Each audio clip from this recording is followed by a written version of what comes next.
வாழ்க வையகம் வாழ்க வையகம் வாழ்க வளமுடன். On 10/7/2025 Thursday, Guru Purnima Day celebrations at Bangalore Sri Rampura Sky Trust.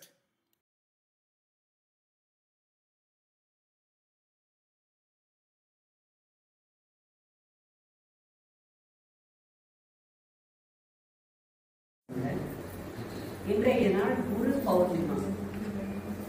முழு பௌர்ணமி நிலவு. இன்று நாம் குருவை வணங்கும் நாள்.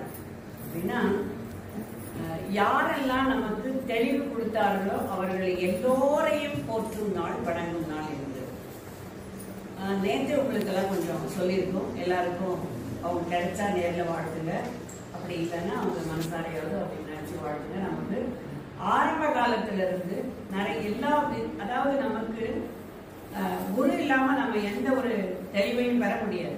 படிப்பிலிருந்து உலக வாழ்க்கையில் அறிவியலிருந்து எல்லாவற்றையுமே அப்படின்னு பார்க்கும்போது நமக்கு முதல் குரு யாருன்னா அம்மா தான் முதல் குரு. மாதா தான் பிதாவை காமிச்சாங்க, அப்பாவை காமிச்சாங்க. அடுத்து நமக்கு அம்மா.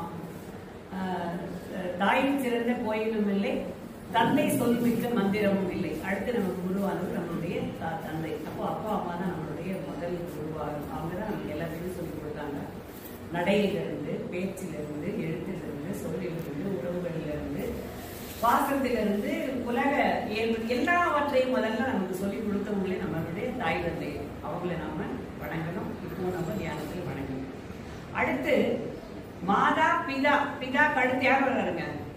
நமக்கு ஒரு குரு கிடைச்சாதான் அடுத்து நாம யாரை தெரிஞ்சுக்க முடியுங்க? தெய்வத்தை தெரிஞ்சுக்க முடியும். மாதா பிதா குரு தெய்வம்னு எப்ப படிச்சோம் தெரியுங்களா? நம்ம எல்லாம் எப்ப படிச்சுங்க? 1ஆம் கிளாஸ்ல இருந்தே நம்மளுக்கு சொல்லி கொடுத்தாங்க. மாதா பிதா குரு தெய்வம், மாதா பிதா குரு தெய்வம்னு சொல்றதை மட்டுமே நம்ம திருப்பி சொல்லிக்கிட்டு இருந்தோமே தவிர நமக்கு அதனுடைய முழு விளக்கமும் அந்த உணர்கல்விக்கு வந்த பிறகுதான் நமக்கு தெரியும். இவ்வளவு விளக்கங்கள் அதுல இருக்கு. ஸோ அந்த மாதிரி இன்னைக்கு நிறைய பேருக்கு நாம வணக்கம் சொல்லும்போது அவங்க எல்லாம் எவ்வளவு சந்தோஷப்பட்டாங்க தெரியுங்களா? ரொம்ப ரொம்ப சந்தோஷப்பட்டாங்க. இன்றைய வாழ்க்கையில நாம படிச்சதெல்லாம் பாத்தீங்கன்னா 30 ஆண்டு 40 ஆண்டு காலத்துக்கு முன்னாடி நம்ம எல்லாம் படிச்சோம். பல பேர், சிலரெல்லாம் இப்ப படிச்சுக்கிட்டு இருக்கீங்க இளைஞர்கள், அது ரொம்ப சந்தோஷம். இப்போ இருக்கிறவங்க எல்லாம் பார்த்தோம்னா பல ஆண்டுகளுக்கு முன்னால படிச்சவங்களும் அந்த கல்வியில நம்ம அப்படியே நிக்கிறோம். அதுக்கு அடுத்த கல்வி இன்னைக்கு என்ன வந்துருச்சுன்னா, விஞ்ஞான உலகத்துல இன்னைக்கு கம்ப்யூட்டர் காலம் ஆயிடுச்சு. எல்லாமே எலக்ட்ரானிக்ஸ் வந்துருச்சுங்க. எல்லாமே ஆன்லைன்ல வந்துருச்சு.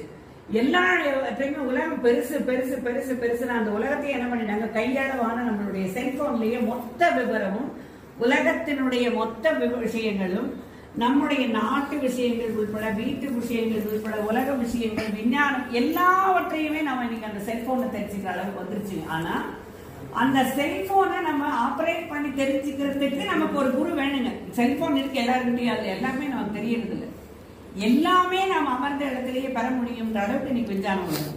அப்படின்னு பார்க்கும்போது இன்னைக்கு இந்த அளவுக்கு இருக்கேன், நடந்துட்டு இருக்கேன், போயிட்டு இருக்கேன், வந்துட்டு இருக்கேன், எல்லாத்தையும் பார்த்துக்கிட்டு இருக்கேன், எல்லாவற்றையும் ஓரளவுக்கு மேல்நிலைக்கு போயிட்டு இருக்கேன் அப்படின்னு சொன்னா, நான் இன்றைய இளைஞர்கள்ல முக்கியமா ஒரு 2-3 பேருக்கு வாழ்த்து சொல்லணும். அவங்களுக்கெல்லாம் காலையில வாழ்த்து சொல்லும் போது அவங்க ரொம்பவே ஆச்சரியப்பட்டுட்டாங்க. அவங்கெல்லாம் இப்ப கல்யாணம் ஆகி ஒரு குழந்தை அந்த ஸ்டேஜில் இருக்கவங்க, இன்ஜினியர்ஸ். அவங்களுக்கு காலையில நான் போன் பண்ணி, நீங்க எனக்கு சில விஷயங்கள் சொல்லிக் கொடுத்தீங்க, எனக்கு வண்டி சொல்லிக் கொடுத்தது 2 இளைஞர்கள் சொல்லிக் கொடுத்தாங்க.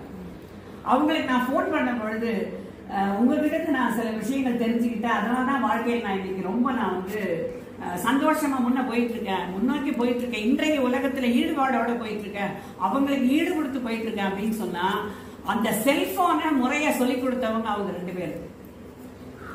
கொஞ்சம் சலிச்சுப்பாங்க கூட. ஆண்டி உங்களுக்கு எல்லாம் அந்த சின்ன போன் தான் தெரியும், ஆண்டி இந்த போன் தெரியாது, வச்சிருங்கன்னு. அப்புறம் திரும்பவும் அவங்க எப்போவாது அப்படியே வந்தாங்கன்னா, கண்ணா இது என்ன கொஞ்சம் தெரிய மாட்டேங்குது, கொஞ்சம் சொல்லணும். அப்போ ஐயோ என்னவோ ஆண்டி இப்படி கேட்குறாங்களே அப்படின்னு நம்ம சொல்லிருக்கோம். அந்த மாதிரி அவங்ககிட்ட நிறைய கேட்டு கேட்டு கேட்டு கேட்டு நிறைய விஷயங்கள். இன்னைக்கு நான் உட்கார்ந்த இடத்துல ஒரு வண்டியை வர வைக்கிறதுக்கான உலகத்துல நம்மளால வர வைக்க முடியும்னா, என்னுடைய அந்த தெளிவு கிடைச்சதுனாலதான் என்னால மூவ் பண்ண முடியுது உலகத்துல. ஒரே இடத்துல உட்காந்துருவோம் இல்லைன்னா நாம. ஸோ அது போல அவங்களுக்கெல்லாம் காலையில ஒரு விஷ் பண்ணும்போது ரொம்ப ஆச்சரியப்பட்டுட்டாங்க. ஐயோ உங்களுக்குதான் நாங்க உங்களாலதான் எங்களுக்கு யோகாவே தெரிய வந்தது, நாங்க உங்களை தான் வணங்கணும், நீங்க எனக்கு சொல்லும்போது நான் ரொம்ப சந்தோஷப்படுறேன் அப்படின்னு சொல்லி அவங்க பெருமிதப்பட்டாங்க, ரொம்ப சந்தோஷப்பட்டாங்க. எங்கேயோ இருக்காங்க, அவங்க வெளியூர்ல எங்கேயோ இருக்காங்க. நம்ம அவங்களுக்கு சொல்லும் போது அங்க 2 மனங்கள் ரொம்ப சந்தோஷப்பட்டது இல்லையா? எல்லை இல்லாத சந்தோஷம். அடுத்து எனக்கு இப்ப நமக்கு எல்லாரும் சமைக்க தெரியுங்க, எல்லாருக்கும் தெரியும் சமைக்க. பட் இருந்தாலும் எல்லா வகையான சமையல்களையுமே ருசியா சமைக்க தெரியுமானா அதுக்கு சில பேர்கிட்ட இருந்து நமக்கு ஹெல்ப் வேணும். அவங்க கிட்ட கத்துக்கணும் எப்படி செய்யணும். அது என்ன ஒரு சாம்பார்னா என்ன, தாளிச்சோம், வெங்காயம் போட்டோம், தக்காளி போட்டோம், பருப்பு போட்டோம், இப்படி இல்லை. அதை எப்படி வேக வைக்கணும், அதை எப்படி பதப்படுத்தணும், எப்படி கொதிக்க வைக்கணும், எந்த அளவுக்கு அதை ஒரு லிக்விடா பண்ணணும், எதை முன்ன போடணும், எதை பின்ன போடணும். இப்போதைக்கு நான் இன்னைக்கு நிலைமைக்கு பார்த்தாக்க கத்திரிக்காய் முருங்கைக்காய் சாம்பார் ரொம்ப சிறப்பாக ஓடிக்கிட்டு இருக்கு காய்கறிகள்ல.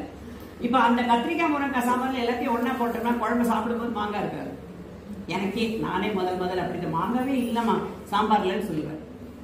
அப்போ அந்த மாங்காய் எப்போ போடணும் சாம்பார்லன்னு ஒருத்தர் தெளிவு சொல்லி கொடுத்தாங்களா?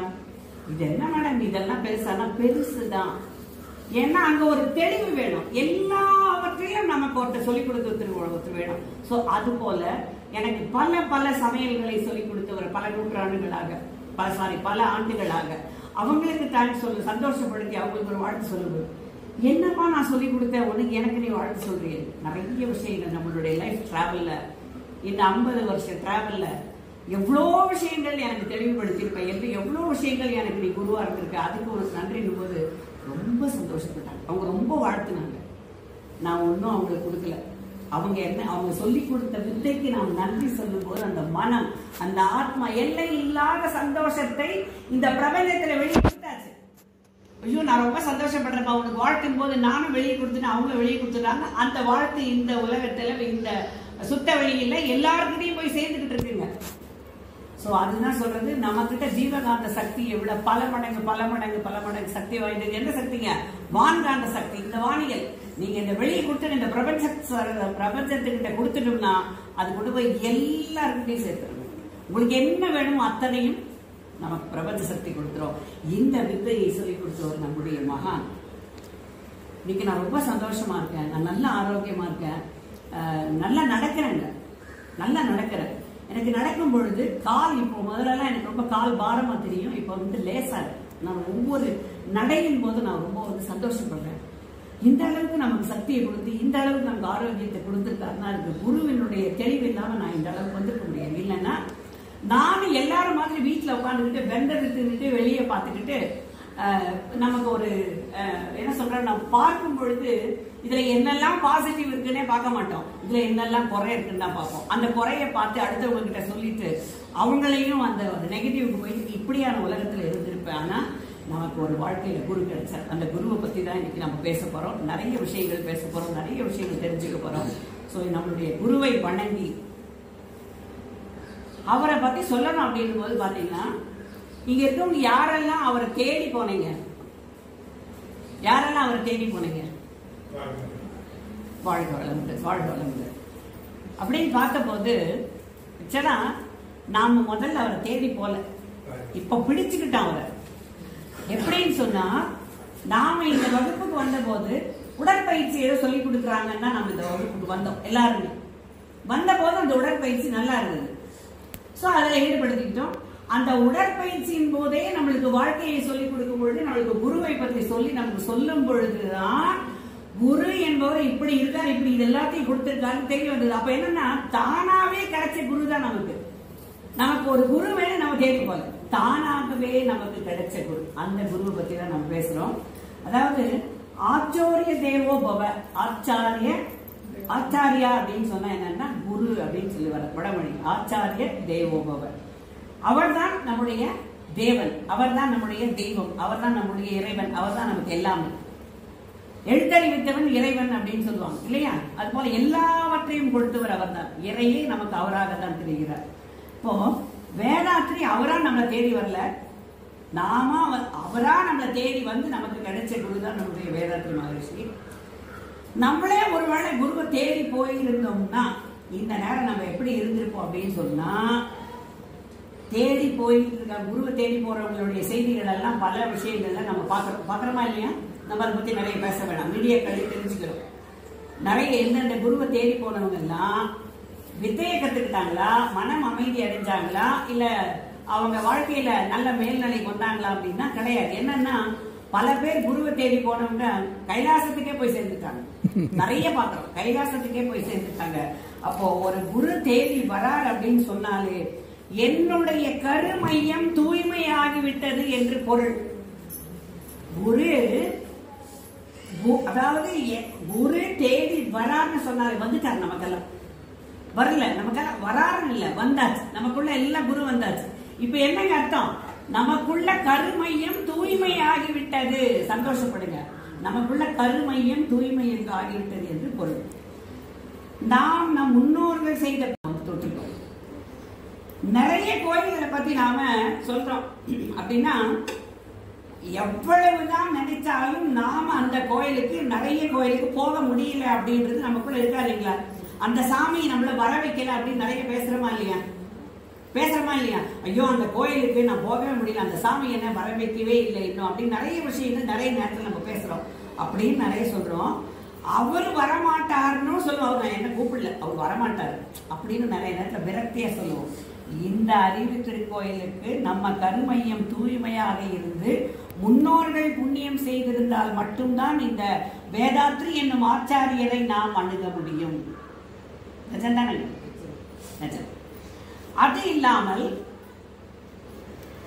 அது இல்லாம உங்களை இங்க கூப்பிட மாட்டாரு. அதாவது இதுதான் நான் கண்ட உணர்த்த உண்மைன்னு நாம ஒவ்வொருவரும் அதை உணரணும். என்ன உணரணுங்க? இதுக்கு முன்ன என்ன வார்த்தையை சொன்னங்க? என்ன வார்த்தையை சொன்னோம்? கருமையம் தூய்மையாக இருந்து முன்னோர்கள் செய்த புண்ணிய தவத்தால் மட்டும்தான் நம்முடைய வேதாத்ரி என்னும் ஆச்சாரியரை நம்மால் அணுக முடிந்தது. இதுதான் நிஜம். அதனால் குருவை நாம என்ன பண்ணணும் அப்படின்னு சொன்னா, கைவிடாம விழித்துக் கொள்ள வேண்டும். எப்பொழுதும் சொல்லுவேன், நம்ம இத்தனை நாள் கடல்ல தத்தளிச்சுட்டு இருந்தோம், எங்க எதுவும் ஒரு பிடிப்பு இல்லாம இப்ப நமக்கு குரு என்னும் வேதாத்ரி மகிழ்ச்சி என்னும் ஒரு குரு துடுப்பு கையில கிடைச்சிருக்கு. இந்த துடுப்பை விட்டுட்டோம்னா மறுபடியும் கடல் விழுந்துடும்.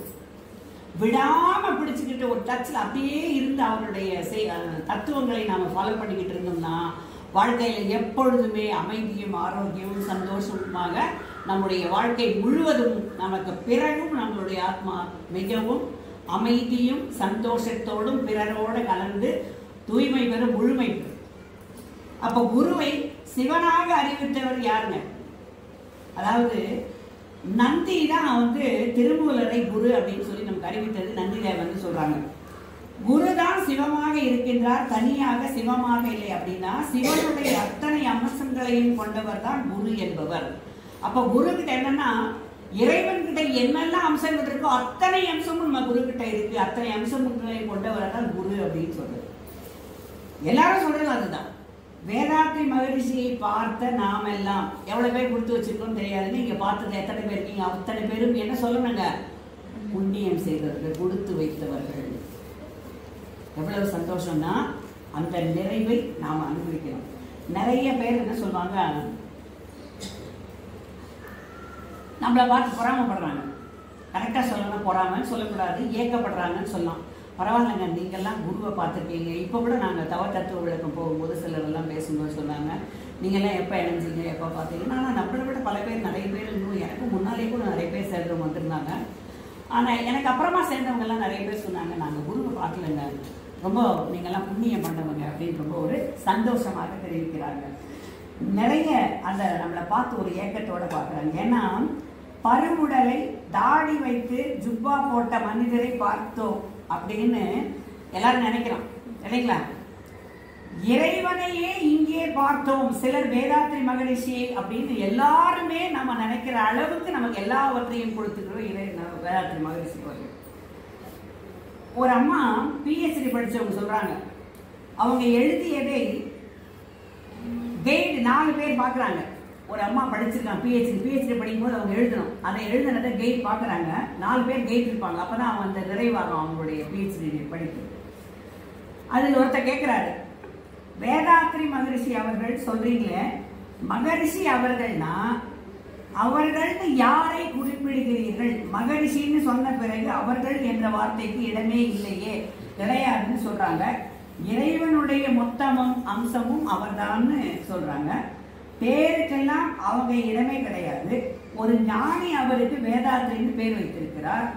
அப்போ அவங்க தான் இந்த வேதாத்ரி, அதாவது வேதாத்ரியை தொடப்போகிறார் அந்த ஞானிக்கு தெரிந்ததுனால தான் அவருக்கு வேதாத்ரி அப்படின்னு, அதாவது இந்த வேதங்கள் அத்தனையையும் முழுமையாக நமக்கு கொடுக்கிறார்னு தெரிந்துதான் அவருக்கு வேதாத்ரின்னு அப்பவே ஒரு ஞானி வழிபோக்கர் பேர் வைத்ததுதான் நம்மளுடைய மகரிஷிக்கு வேதாத்ரி. அப்படி வேதாத்ரி அப்படின்னு வச்சிருக்காங்க. தீர்க்கதரிசி என்பதுதான் சரி. இப்போ இறை தூதர் என்பதனால்தான் அவருக்கு பேர் வைக்கிற நிகழ்வு நடந்திருக்கு. ஏன்னா இறை தூதர்னா கடவுள்கிட்ட இருந்து நமக்கு தூதராக வந்து எல்லாவற்றையும் கொடுத்தவர், அது பேர் தான் இறை தூதர். அப்போ எல்லாம் வல்ல இறைவனை அவர் உள்ளத்திலே குடிகொண்டு உடலோடும் உயிரோடும், அதாவது உடலோடும் உயிரோடும் உன்னோடும் இறைவனுடைய அத்தனை தன்மைகளையும் கொண்டவர் தான் நம்முடைய வேதாத்ரி மகரிஷி அவர்கள். அதனால அவங்க உள்ளத்திலே எப்பவும் சொல்லுவாங்க. என்ன சொல்றாங்கன்னா, வேதாத்ரி ஆச்சாரிய தேவோபவன்னு நம்ம சொல்லிக்கணுமா. நம்ம அப்படி சொல்லலைனாலும் பரவாயில்ல, வேதாத்திரியை இறைவனோட தூதுவர் நமக்கு கிடைச்சிருக்காருன்னு அவரை வாழ்க வளமுடன் அப்படின்னு சொன்னாலே நமக்கு போதும். ஒவ்வொரு நாளும் அவரை நினைத்து வணங்கும் வாழ்க வளமுடன். ஏன்னா இறைவனை பார்ப்பதை விட பருவுடலாக குருவை பார்த்து விட்டோம் அப்படின்றப்போ இங்க வந்த பிறகுதான் குருவை அடிக்கடி நினைத்துக் கொள்ளுகிறோம். நிஜம்தானே? இங்க வந்த பிறகுதான் குருவை நினைச்சுக்கிறோம். குருவை நினைப்பதுதான் இங்க அதிகமாயிருக்கு. ஏன்னா பருவுடலோடு அந்த தெய்வத்தை பார்த்தாச்சு. அப்படிங்கிறப்போ தனியா போய் தெய்வத்தை பார்க்கணும்னு அவசியமே இல்லாமல் போய்விட்டது. நம்ம மனிதனே தெய்வம். நிறைய பேர் சொல்லுவாங்க மனித தெய்வங்கள் என்ன, நிறைய பேர் பேசுவாங்க. இப்ப நமக்கு இறைவன் வந்து ஒன்று செய்யறாருன்னா யார் மூலமா செய்வாங்க? இறைவன் நமக்கு செய்யணும். இறைவன் ஒருவன்னு தெரிஞ்சுக்கிட்டோம். இப்ப இறைவன் வந்து செய்யணும் நமக்கு நல்லது, எல்லாருக்கும் நல்லதுதான் பண்றாரு. அதை இப்ப நம்ம உணர்வு பூர்வமா நிறைய தெரிஞ்சுக்கிட்டே வரும், உணர்ந்துகிட்டே இருக்கும், அனுபவிச்சுக்கிட்டே இருக்கும். சரி, யார் மூலமா வந்து நம்ம உதவி பண்றாருங்க? யார் மூலமா? மனுஷால் மூலமா. அப்ப நமக்கு நாம ஒன்றை நினைக்கிறோம். நாம ஒன்றதை விட இப்ப நடந்துகிட்டு இருக்கிறத பத்தியே பேசலாம். ஒவ்வொரு நாளும் நிகழ்வும் எனக்கு நல்லா நடக்கணும் அப்படின்ற ஒரே எண்ணம் மட்டும்தான் என்னுடைய மனசுல. ஒரு ட்ரஸ்ட் போது ட்ரஸ்ட்ல நல்ல எண்ணம், நிறைய பேர் கலந்துக்கிட்டு நிறைய பேர் அதை அனுபவிச்சு நிறைய பேர் நிறைய தெளிவு கிடைக்கணும், சந்தோஷத்தை கிடைக்கணும், இது நல்ல உயிரோட்டமாக நடந்து கொண்டிருக்க வேண்டும் என்பதுதான் என்னுடைய முழு மூச்சு. அதுதான். அப்ப இது நல்லா நடக்கணும்னா எல்லாருடைய உதவிகளும் தேவை, எல்லாருடைய உங்களுடைய நேரடி பார்வையும் தேவை. அதோடு மட்டுமல்லாமல் ஒரு நிகழ்வு நடத்தணும், ஒரு 10 பேர் இல்லை ஒரு 40 பேர் நம்ம வரோம் இங்க செய்யணும் அப்படின்னு சொன்னா அதுக்கேற்ற எல்லாவற்றையும் என்ன படுத்தணுங்க, நடைமுறைப்படுத்தணும் இல்லையா? யாரையும் நம்ம கேட்கவே வேண்டாங்க. எவ்வளவு அற்புதமா நடக்குது தெரியுங்களா? பேசிக்கிட்டு இருக்கும் போது இப்போ முன்னாள் நான் பேசிக்கிட்டு இருந்தேன், இந்த விழா நடத்தணும் அப்படின்னு சொல்லிட்டு பேசிக்கிட்டு இருந்தேன். திரு வெங்கடேஷ் ஐயா அவங்க சொன்னாங்க, மேடம் அன்னைக்கு தேவையானதை நான் வந்து நிறைவுபடுத்துறேன் அப்படின்னு சொல்லி. இதுதான் மனித தெய்வம், இதுதான் மனித தெய்வம்.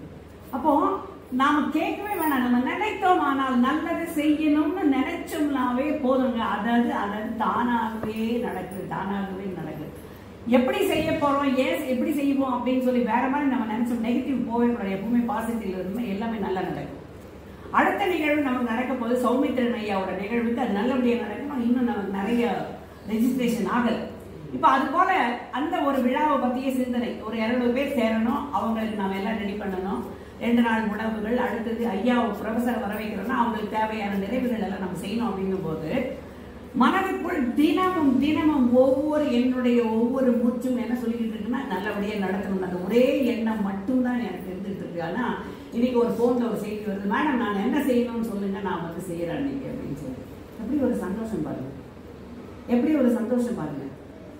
இன்னைக்கு காலையில நம்மள இன்னொரு பிரான்ச்சா நம்ம வந்து ஐகான் காப்பியர்னு ஒரு இடத்துல போயிட்டு ஒரு 15 பேருக்கு நம்ம வகுப்பு எடுத்துக்கிட்டு இருக்கோம். ஸோ அவங்களுக்கு இன்னைக்கு காலையில குரு பௌர்ணிமா நிகழ்வு நடத்தணும், பஞ்சபூத நவகிரகம் நடத்தணும். நம்ம போயிருக்கும் போது அந்த இடத்துல தமிழ் நடத்தி முடிச்சு அவங்களுக்கு குருவன் மேன்மை பத்தி சொல்லி முடிச்ச பிறகு ஒரு போன்ல வருதுங்க. எவ்வளவு அற்புதம், எவ்வளவு சந்தோஷம். இது வந்து எப்படி நடக்குதுன்னா பிரபஞ்ச சக்தியில குரு நம்மளுக்கு எல்லாவற்றையும் நடத்துறாரு. இன்னைக்கு உங்களுக்கு எல்லாருக்கும் பார்த்துருக்கேன், ஸ்ரீராமபுரம் மரக்கட்டையில குரு சொல்றாரு. என்ன சொல்றாருன்னா, எப்பொழுதெல்லாம் யாரெல்லாம் பார்த்தீங்க ஃபோன் கொடுங்கப்பா. எப்பொழுதெல்லாம் உங்களுக்கு என்ன தேவையோ அப்பொழுது என்னை நினைத்துக் கொள்ளுங்கள், அந்த இடத்தில் வந்து உங்களுடைய தேவையை நான் நிறைவு செய்கிறேன். மனதுக்குள் தினமும் தினமும் என்னுடைய ஒவ்வொரு மூச்சும் என்ன சொல்லிக்கிட்டு இருக்குன்னா நல்லபடியாக நடத்தணும். அந்த ஒரே எண்ணம் மட்டும்தான் எனக்கு இருந்துட்டு இருக்கு. ஆனா இன்னைக்கு ஒரு போன்ல ஒரு செய்தி வருது, மேடம் நான் என்ன செய்யணும்னு சொல்லுங்க, நான் வந்து செய்யறேன் இன்னைக்கு அப்படின்னு சொல்லி. எப்படி ஒரு சந்தோஷம் பாருங்க, எப்படி ஒரு சந்தோஷம் பாருங்க. இன்னைக்கு காலையில நம்மள இன்னொரு பிரான்ச்சா நம்ம வந்து ஐகான் காப்பியர்னு ஒரு இடத்துல போயிட்டு ஒரு 15 பேருக்கு நம்ம வகுப்பு எடுத்துக்கிட்டு இருக்கோம். ஸோ அவங்களுக்கு இன்னைக்கு காலையில குரு பௌர்ணிமா நிகழ்வு நடத்தணும், பஞ்சபூத நவகிரகத்தை நடத்தணும். நம்ம போயிருக்கும் போது அந்த இடத்துல தமிழ் நடத்தி முடிச்சு அவங்களுக்கு குருவன் மேன்மை பற்றி சொல்லி முடிச்ச பிறகு ஒரு போன்ல வருதுங்க. எவ்வளவு அற்புதம், எவ்வளவு சந்தோஷம். இது வந்து எப்படி நடக்குதுன்னா பிரபஞ்ச சக்தியில குரு நம்மளுக்கு எல்லாவற்றையும் நடத்துறாரு. இன்னைக்கு எல்லாருக்கும் உங்களுக்கு எல்லாருக்கும் பார்த்துருக்கேன், ஸ்ரீராமபுரம் மரக்கட்டையில குரு சொல்றாரு. என்ன சொல்றாருன்னா, எப்பொழுதெல்லாம் யாரெல்லாம் பார்த்தீங்க ஃபோன் கொடுங்கப்பா. எப்பொழுதெல்லாம் உங்களுக்கு என்ன தேவையோ அப்பொழுது என்னை நினைத்துக் கொள்ளுங்கள், அந்த இடத்தில் வந்து உங்களுடைய தேவையை நான் நிறைவு செய்வேன் அப்படின்ற வாழ்த்து இன்னைக்கு எனக்கு கிடைச்சு உங்க அத்தனை பேருக்கு அந்த வாழ்த்து கொடுத்துருக்கேன். மறுபடியும் அந்த வாழ்த்து இங்க போடுறேன். அப்ப குரு என்பவர் எல்லாவற்றையும் எல்லா நேரத்திலும் என்னை பார்த்து கொண்டிருக்கிறார். நான் சொல்ற மாதிரி எல்லாரையும் பார்த்து கொண்டிருக்கிறார். எல்லாருடைய தேவைகளையும் நிறைவு செய்து கொண்டிருக்கிறார். எல்லாருடைய ஆரோக்கியத்துக்குமாக அவர் இருந்து எல்லாரையும் செயல்படுத்தி கொண்டிருக்கிறார். அவருடைய ஒரு நிமிஷம் கொடுக்குறேன்.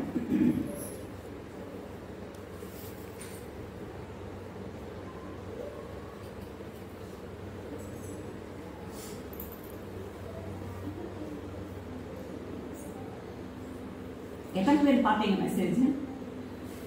பார்க்கல போல இருக்கு. வாழ்க வளமுடன்.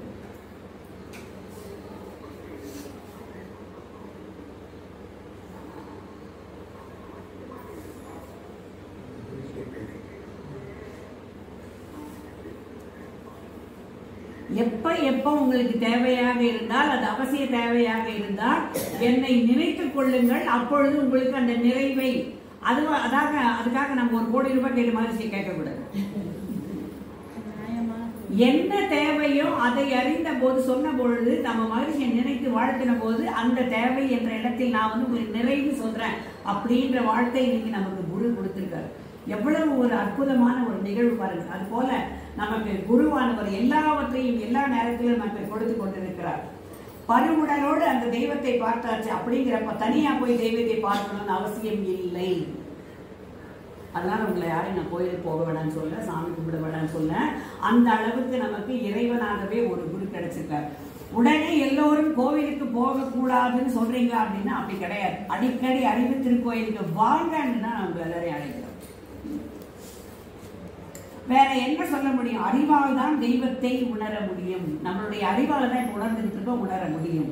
உடனே கோயிலுக்கு போகக்கூடாதா, போறது இல்லையான்னு ஒரு கேள்வி வரும். கோயிலுக்கு எல்லாத்துக்கும் நானும் போவது உண்டு. நிறைய பேர் கேள்விப்பாங்க, மேடம் நீங்க எதுக்கு போக மாட்டீங்களா அப்படின்னு. எல்லா கோவில்களுக்கும் எல்லாரையும் அழைச்சிக்கிட்டே நம்ம சுற்றுலாவே கோயிலுக்காக போறோம். அங்க போயிட்டு தேவனாக ஆச்சாரியராக நம் உள்ளத்தில் குடிகொண்டிருக்கும் வேதாத்திரியரை தான் தியானம் செய்கிறோம். பல பேர் வந்து இந்த இடத்துல நின்றாலே சொல்லுவாங்க, திருவண்ணாமலையில போய் நின்றாலே நம்மளுடைய தெய்வ சக்தி நமக்கு கிடைச்சிடும் அப்படிங்கிற மாதிரி போல எந்த கோயிலுக்கு போகனாலும் நம்ம அந்த இடத்துல உட்காந்து குருவை நினைச்சு ஆச்சாரிய தேவோபகன்ற மாதிரி வாழ்க வளமுடன் நம்மளுடைய வேதாத்திரி மகிழ்ச்சியை நம்ம வணங்கினாலே நமக்கு அத்தனையும் கிடைக்கும். உயிரோடும் உடலோடும் உள்ளத்தோடும் கலந்திருக்காங்க நம்முடைய குரு மகிழ்ச்சி. இப்ப நாம எல்லாருமே தீட்சை வாங்கிட்டோம் இல்லையா? எல்லாருமே தீட்சை வாங்கிட்டோம் இல்லையா? இங்க வாங்காதவங்க யாருக்கு இங்க தீட்சை? ஆல்மோஸ்ட் எல்லாருமே வாங்கிட்டோம். அதை கொடுத்தவங்க யாருங்க? தீட்சை கொடுத்தது யாருங்க? உடனே மகாலட்சுமி அம்மா சொல்லக்கூடாது. மகாலட்சுமி அம்மாவுக்கு குரு கொடுத்தாரு. குரு வந்து தானாகவே எல்லாருக்கும் அவரா கொடுக்க மாட்டாரு. இன்னொரு குருவை நமக்கு எல்லாருக்குமே நமக்கு என்ன பண்றாங்க, எல்லாரையும் குருவாக உயர்த்துகிறார். இது எந்த இடத்துலயும் கிடையாதுங்க. நம்ம குரு மட்டும்தான் நம்மளை குருவாக உயர்த்துகிறார். பிரம்ம ஞானத்தை புரிந்து கொள்ளுங்கள், தெரிந்து கொள்ளுங்கள் விளக்கமாக. அது முடிந்த பிறகு அதுக்கு அடுத்து என்ன பண்ணணுங்க? மன்றத்துல சர்வீஸ் செய்யுங்க. அதுக்கடுத்து அருள்நிதியானவங்க தான் மகாலட்சுமி அம்மா. அன்றையிலிருந்து இன்று வரை அவங்களுடைய உடற்பயிற்சியினுடைய சேவையை செய்து கொண்டிருக்கிறார்கள். அப்ப நாம கொண்டு வந்த பாவம் தொண்டு செய்தால் போவோம்னு சொல்லுவாங்க. என்ன தொண்டு செய்யறது தெரியல, இங்க வந்து தொண்டு செய்யலாம், உடற்பயிற்சியை சொல்லி கொடுக்கலாம். அடுத்து நாம எல்லாரும் குருவாகணும் அப்படின்னு மனசுல ஒரு சங்கல்பத்தை போடுங்க. அருள்நிதி ஆகணும், முதல்ல பிரம்மஞானி ஆகணும், அடுத்து அருள்நிதி ஆகணும். நம்மால் முடிந்த நான் எழுதுக்கும் போது என்ன நினைக்கிறேன்னா, இந்த அளவுக்கு என்னை ஒரு உயர்ந்த நிலையில வச்சிருக்கேன். நான் என்ன பண்ணேன், நான் என்ன செய்யல, ஒண்ணுமே செய்யல. எங்க அப்பா அம்மா செய்த அந்த கல் மையத்தினுடைய தூய்மை படிவிலிருந்து வந்தனா எனக்கு அத்தனை கிடைச்சிருக்கு. ஒவ்வொரு நாளும் நீங்க பாத்தீங்கன்னா காலையில வந்தாக்கா, நான் இப்ப சமீபமா இரவு 7 மணி 8 மணிக்கு நான் வீட்டுக்கு போறேன். சரிங்களா?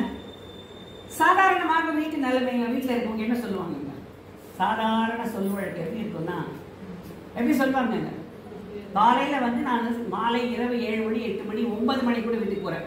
என்ன சொல்லுவாங்க? பரவாயில்ல சொல்லலாம், காலையில எழுந்து போயிடுறாங்க, சாயங்காலம் வராங்க, ஒரு வெட்டியும் இல்லை.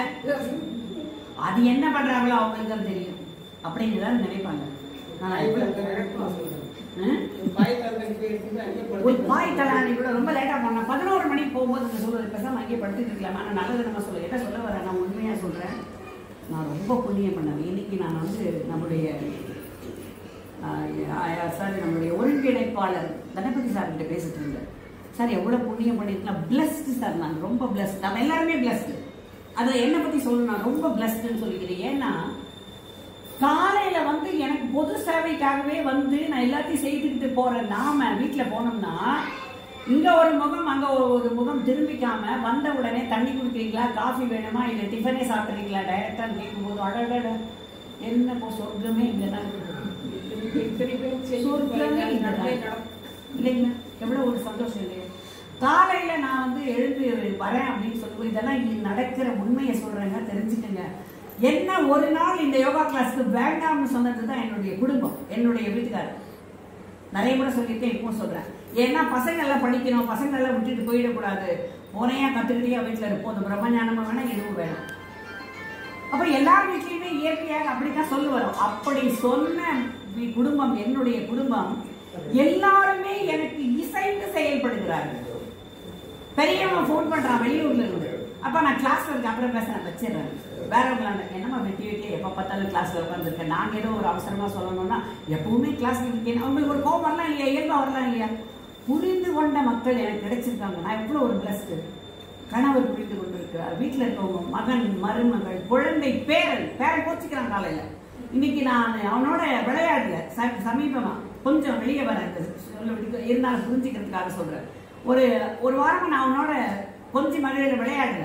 இன்னைக்கு காலையில அவனுக்கு நான் சொன்னேன், இன்னைக்கு குரு பௌர்ணிமாகனா நீ முதல்ல போயிட்டு அப்பா இன்னைக்கு குரு பௌர்ணிமா சொன்னாங்க, அப்பதான் உங்களுக்கு ஒரு குட் மார்னிங் சொல்லு, அப்பாவுக்கு சொல்லு, அம்மாவுக்கு சொல்லு, இப்படி எல்லாத்தையும் அவனை கொஞ்சம் விளையாடும் போது அவன் என்ன நினைச்சுட்டான், அப்பதான் இன்னைக்கு நம்மளோட இருப்பாங்க, விளையாடுவான்னு நினைச்ச உடனே அவன் என்ன சொன்னான், நீ இன்னைக்கு போயிட்டு ஸ்கூல்ல போயிட்டு முதல்ல டீச்சர்ஸ்க்கு ஒரு குட் மார்னிங் சொல்லி, இன்னைக்கு குரு பௌர்ணமி, அவங்களெல்லாம் நம்ம வந்து பிளஸ் பண்ணுவாங்க, நல்ல நாள் அப்படின்னு சொன்னா டோட்டலா ஒரு வழி வந்துட்டான். என்னன்னா, நான் இன்னைக்கு ஸ்கூல் லீவ் போட்டேன், நம்ம 2 பேரும் விளையாடலாமா குழந்தை.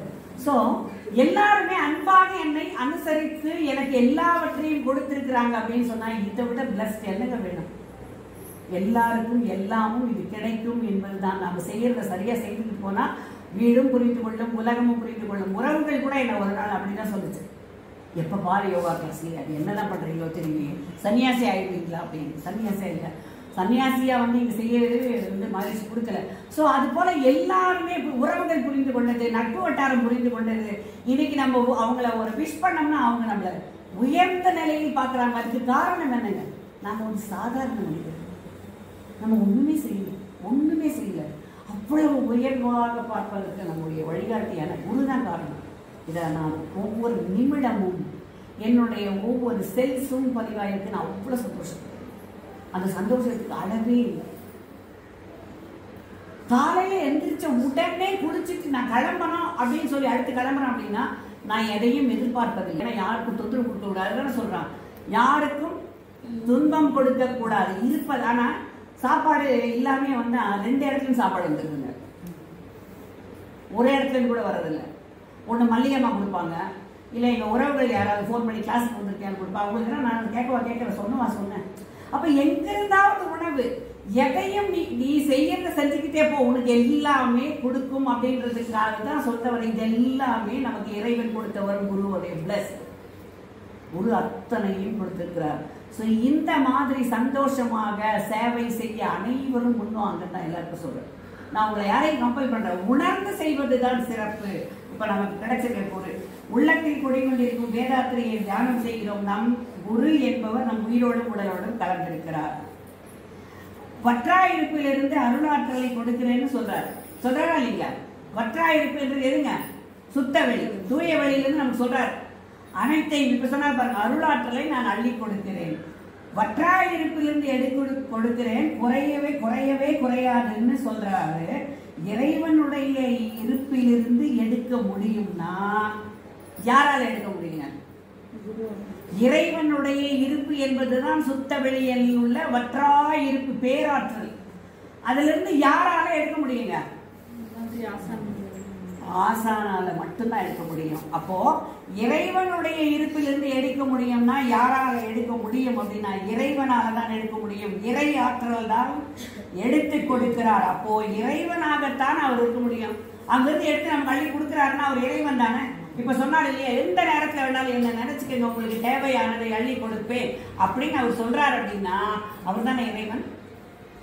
இறைவனுடைய மறு உருவம் தானே, மனிதராக வந்திருப்பவர் தானே. அதை வச்சுதான் நாங்க தீட்சை கொடுக்கிறீங்க. இப்போ இதை நான் சொல்வது பொருத்தமா இருக்கா இல்லையா அப்படின்னா, அப்போ இதை கொடுத்தவன் இறைவன் தான். இப்ப தீட்சை கொடுத்தவர் யாருங்க? இறைவன் தானே கொடுத்தார். அப்போ எவ்வளவு கொஞ்சம் உணர்ந்து பாருங்க.